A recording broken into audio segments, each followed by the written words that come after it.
A heavily armored cash transport van, seemingly innocuous from the outside to avoid attracting attention, was actually bulletproof and impenetrable. It would literally take a bomb to penetrate it. The van was parked in a mall parking lot. The driver was inside while his partner went into the mall. Minutes later, when the partner returned, he was shocked. The van, along with its driver and the $1 million inside, had vanished. When investigators arrived, they were stunned. No one in the vicinity had seen or heard anything. If thieves had stolen it, they would have needed a massive force to breach it, and surely someone would have noticed. So how did the van disappear? This story begins on November 28, 1994, in front of a mall in Arizona. Around noon, a small, ordinary-looking van from the Wells Fargo Cash and Transit Company pulled into the parking lot.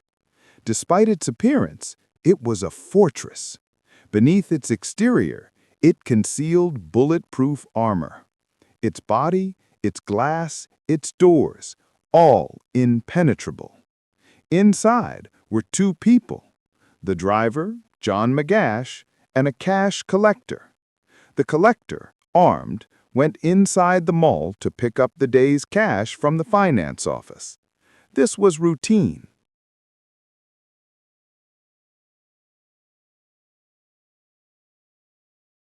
But when the collector returned just 5 minutes later, the parking space was empty. The van was gone. He immediately called the police. The FBI was notified, as any armored car theft is a federal matter. Investigators swarmed the parking lot. The collector explained that the van held over $1 million, the equivalent of $2 million today. The investigators interviewed everyone: shoppers, mall employees, people in the parking lot. The response was unanimous. They saw nothing. They heard nothing. The investigators were baffled. This was an armored van. Breaching it would require an explosion. Forcing the doors would trigger a deafening alarm. If no force was used, how did it disappear? They reasoned there was only one logical explanation. The driver was involved. Either he stole the van himself, or he collaborated with a gang. In many such robberies, the driver is the accomplice. The investigation focused on the driver, 43-year-old John McGash. The FBI immediately began a search by land and air, focusing on the neighborhood surrounding the mall. They knew the thieves would want to abandon that van as quickly as possible. Meanwhile, they dug into John McGash's life. He had no prior record. They searched his apartment. It was tidy, normal. Nothing suggested he was preparing to flee. His friends and colleagues all testified he was an honest, trustworthy man. The driver theory was falling apart. The perplexing question returned. If it wasn't the driver, how did thieves breach an impenetrable van in broad daylight without anyone hearing a sound? With no leads, the FBI turned to the media, offering a $60,000 reward. A few hours later, a tip came in. Someone had seen the van parked in a church parking lot. When police arrived, they found it. The engine was still running, and the doors were locked from the inside. When they looked through the window, they saw a body on the floor. The van was so secure that the police and FBI couldn't get in. They had to call the Wells Fargo company to unlock it. Inside, they confirmed the body. It was the driver, John McGash. The van was examined. There were no signs of forced entry. The perpetrators had been meticulous, professional. The van was completely clean. No hair, no DNA, no fingerprints, other than those of company employees. The cash was gone, only heavy, low-value coins remained. The autopsy revealed the bullet that killed the driver was a shattered type, designed to disintegrate on impact, making it nearly impossible to trace the weapon. The forensic doctor also concluded the shot was fired from a distance of at least 6 to 10 meters. He had not been shot at close range. Finally, a new lead. A witness, Morgan, said he saw the van speeding away from the mall, followed closely by a red pickup truck. He wasn't sure if they were together.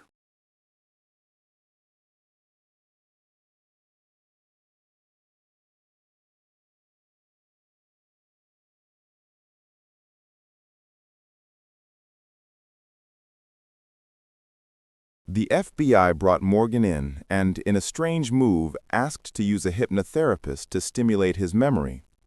Under hypnosis, Morgan recalled new details. There were 3 people, 2 in the van and 1 in the red pickup. He also partially recalled the truck's license plate, the numbers 2, 3, and the letter S. The search for the truck was difficult, but Morgan also remembered the appearance of one of the men. A forensic sketch artist drew a portrait based on his description, a man with long hair and a large, bushy beard. Days after the sketch was published, a woman called the police. She said her friend, Judy Espinoza, had seen the sketch and said it looked just like her boyfriend. Fearing for her safety, the FBI arranged a cover story, arresting the woman on a fake expired license charge to bring her in for a confidential interview. The woman told them Judy's boyfriend was James Greenham. Judy had told her that James and his close friend, Timothy Ring, were both broke but had suddenly started buying expensive things, jet skis, watches. This was the break they needed.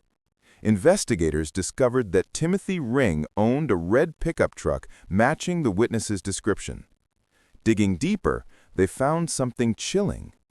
Timothy Ring was a former FBI informant. Both he and James Greenham were also former prison guards with professional weapons training.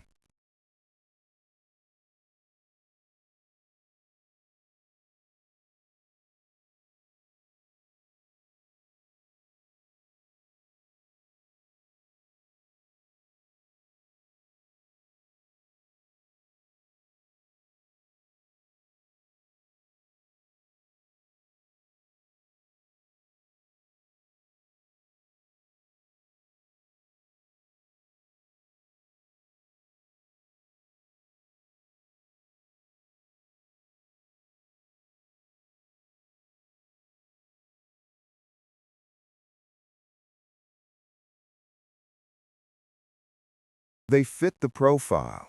Professionals who knew police methods.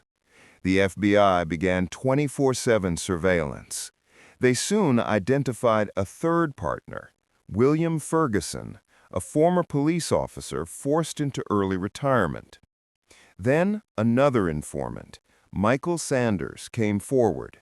He claimed he was supposed to be the fourth partner, but James, Timothy, and Fergie had cut him out. Now he was reporting them for revenge. The case was solidifying, but the FBI needed definitive proof. They needed to know how. They bugged James Greenham's apartment, the trio's suspected meeting place. Then they set a trap.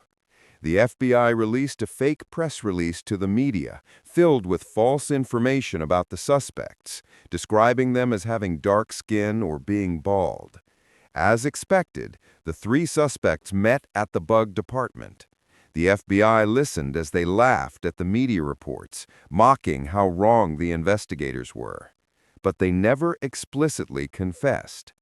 Through the surveillance, the FBI realized Timothy Ring was the violent leader and James was the weak link. Timothy was even holding James's share of the money, doling it out in small amounts to control him. The investigators decided to focus their pressure on James.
First, they left a copy of the police sketch in front of his apartment door.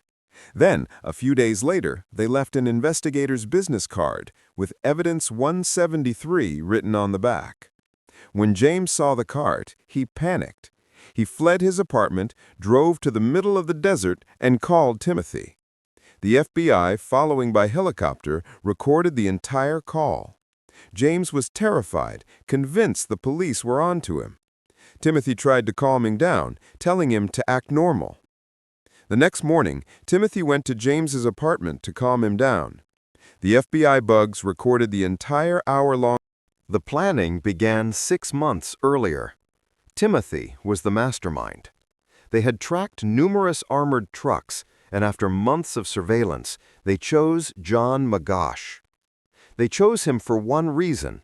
They noticed that every time he stopped at the mall, he would violate company policy and open the van door slightly, about 20 centimeters, to smoke a cigarette. The van's windows didn't open. The door was his only option. They chose November 28th, Thanksgiving, knowing the cash haul would be at its peak. On the day of the operation, James and William waited. As soon as the collector entered the mall, John Magash, as predicted, opened his door just slightly to light his cigarette. Timothy Ring, a trained marksman, was waiting 15 meters away in the red pickup truck. He aimed his rifle, equipped with a silencer, through that 20-centimeter gap and shot the driver. No one heard the shot. No one saw a thing. James and William got into the van and drove away, followed by Timothy. They drove to the church parking lot, outside the city's jurisdiction, transferred the money, and abandoned the van with the engine running. They drove to the desert, burned their clothes, and buried the fake license plate from the pickup truck. When James led investigators to the burn site, they found the buried plate. The numbers on it matched the exact sequence the witness, Morgan, had recalled under hypnosis. James Greenham and William Ferguson received around 30 years in prison. Timothy Ring, the mastermind and shooter, was found guilty and initially sentenced to death. Though the sentence was later overturned on a legal technicality, he is currently serving a life sentence in prison.